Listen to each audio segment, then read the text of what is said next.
नमस्कार, मी सुषमा. सर्वांना शुभ सकाळ. तर आजच्या व्हिडिओमध्ये आपण पाहणार आहोत की सकाळी लवकर कसं उठायचं.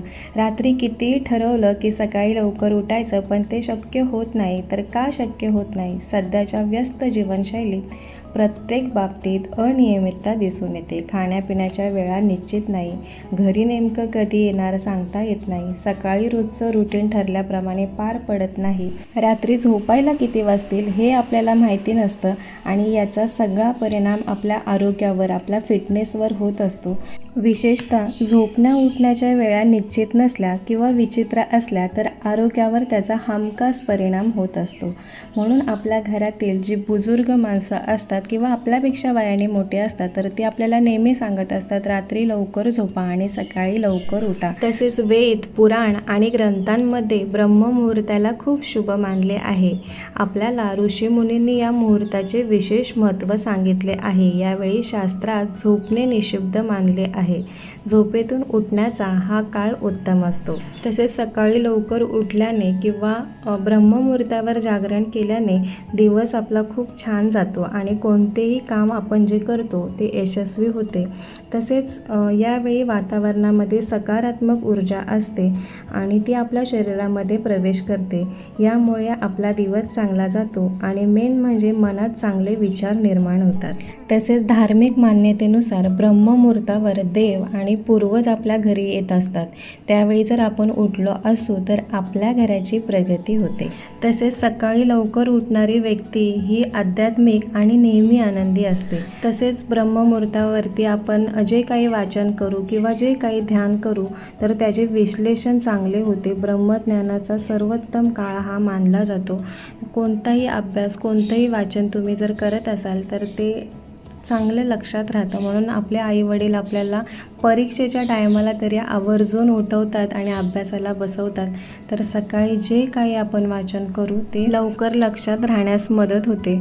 आणि तसेच आयुर्वेदामध्ये सुद्धा असं म्हटलं आहे की ब्रह्ममुहूर्तावर उठल्यानंतर आणि फिरायला गेल्यावर शुद्ध हवा आपल्या शरीरामध्ये प्रवेश करते आणि त्याच्याने आपल्याला कोणतेही आजार होत नाहीत. उदाहरणार्थ मानसिक तणाव, चिंता, निद्रानाश आणि निराशा यासारखे विविध मानसिक आजार दूर होतात. आता पाहूया ब्रह्ममुहूर्ताची वेळ कोणती, नेमकं कधी, किती वाजता उठलं पाहिजे. तर ब्रह्ममुहूर्त हा सूर्योदयापासून 1 तास 36 मिनिटं आधी सुरू होतो. जर ब्रह्ममुहूर्तावर उठणं शक्य नसेल तर सूर्योदयाआधी उठावं आणि जर सूर्योदयाआधी उठणं शक्य नसेल तर सूर्योदय सोबत उठावं. पण सूर्योदयानंतर उठणं हे चुकीचं आहे.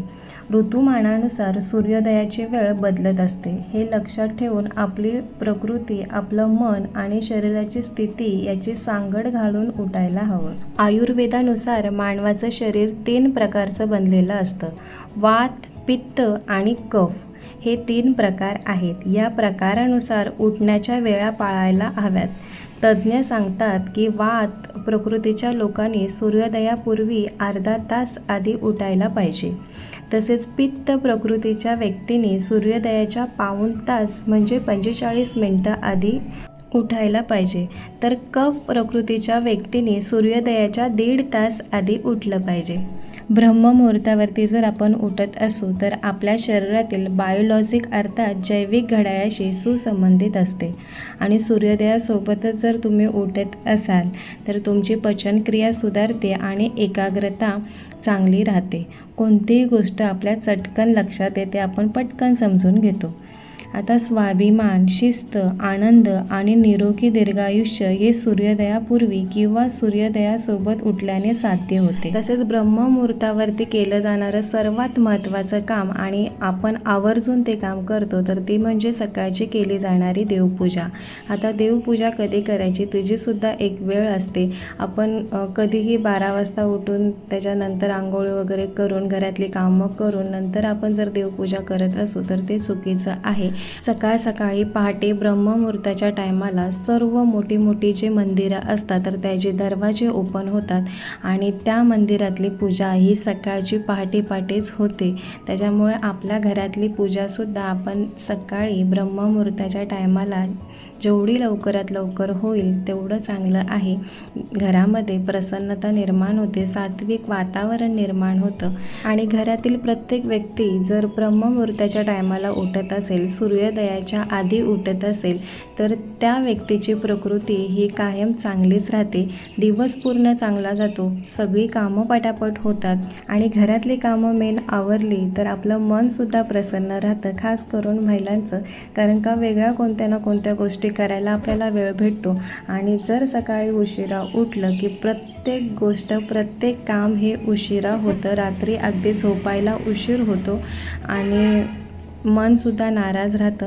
बाकी कोणतेही काम करायला आपल्याला वेळ मिळत नाही. तर नेहमी लवकर उठायचं आणि महत्त्वाचं काम म्हणजे सकाळी देवपूजा ही लवकरात लवकर करण्याचा प्रयत्न करायचा. याच्याने खूप प्रसन्न वाटतं, सात्विक वातावरण घरात निर्माण होतं. आणि दुसरी गोष्ट सांगायची म्हणजे ब्रह्ममुहूर्त निसर्गाशी सुद्धा संबंधित आहे.